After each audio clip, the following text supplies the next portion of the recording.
Chris, James, Alan Bennett, Talking Heads. James, you're directing. I am.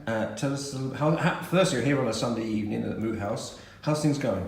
Well, it's all going very well. I'm pleased to say we are getting there quite nicely. The cast mostly know their lines, and that's pretty good at this stage of things. So when you get something like Alan Bennett, who makes the decision to do something like this? Moot House let the director pretty well choose, although we now have a season director, or season programmer I should say, which is Harry. He would submit ideas to him, he will agree what we can do, but it's usually directors come forward with proposals of what they fancy doing. So this is my fault that we're doing these.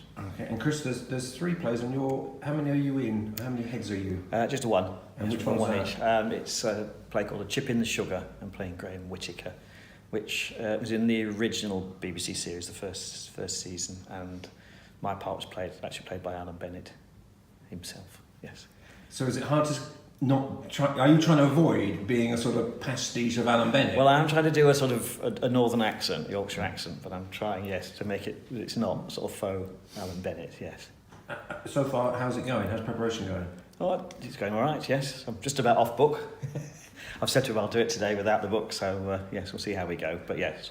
So are you just about to do rehearsals, or yes, tonight, yes. Okay, so yes. So what stage are we at, James? I mean, how much has gone on so far? Well, we've been rehearsing now for 4 or 5 weeks. We're now at the stage where next week we start to tie everything together with all the technical side of things as well, ready for curtain up on the 31st of January. So. And MHP Theatre, is it in rude health? You seem to, one of the things I've noticed, you seem to be quite ambitious with the type of shows you're taking on. Got to be ambitious. There's plenty of other places to go and do the normal sort of things, so we like to do something slightly different.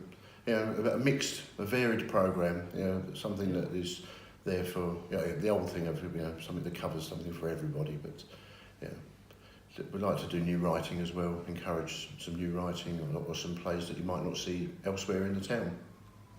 And Chris, you've been involved in amateur dramatics. Yes. Is that still the term, amateur dramatics? Is that a bit old hat? I suppose it's the term that everyone... Speak for yourself.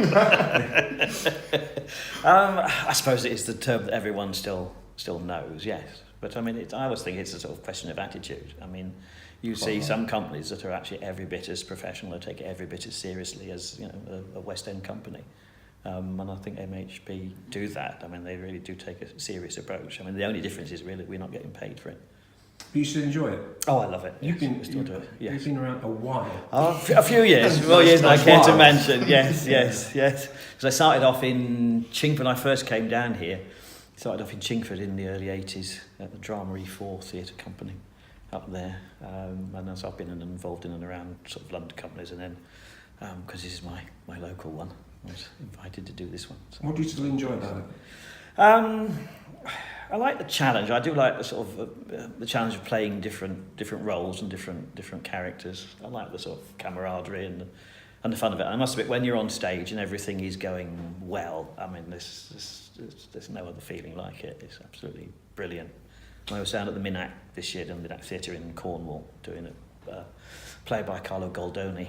And you're in front of 700-800 people all laughing, and it's just the best feeling. But is there any pressure doing something like this? Is Alan Bennett Talking Heads? Is there any pressure as an individual? Well, there is for this one, and I know it's not everyone's cup of tea because it's a monologue, so it's a 30-minute monologue, so you're on your own on stage with nobody else. I'm quite enjoying it. It's very different because normally you'd have people to interact with and people to learn lines with. But this one, you're on your own. I'm finding it quite easy to learn because I just, on my way to the bus stop or walk into the library, I'll just sort of do a page in my head. People sort of looking at me a bit weirdly, but then I do it on the tube sometimes. That's when people do look at me askance. And James, is it three different actors and 3 different challenges? It is indeed, yes. We have 3 different people. We have Joan Lenario doing the first one, which is probably best known. One's called Cream Cracker Under the Settee. Then we have Chris, who's doing A Chip in the Sugar, and Ali Neal is doing A Lady of Letters. So people come and see it. Is there a break between each one of them? Oh, yes. You're going to give us A short, break you if get we a need short- it. No, you won't need it. You'll No. be eager for them to continue. But there is a short break while we rearrange the furniture. But your job as a director on these, what's your style of direction?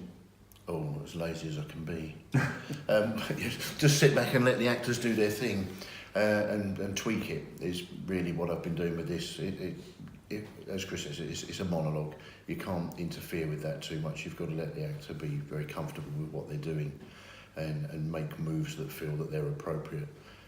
And then it's only really if I hideously dislike something that I will interfere and say, no, we'll do that a different way. I've just got to set the tone of the piece is my job, and then let the quality of the acting shine through. Brilliant. And just remind us of the dates again, please. 31st of January to the 2nd of Feb. So 7:30 each evening, Thursday, Friday, Saturday.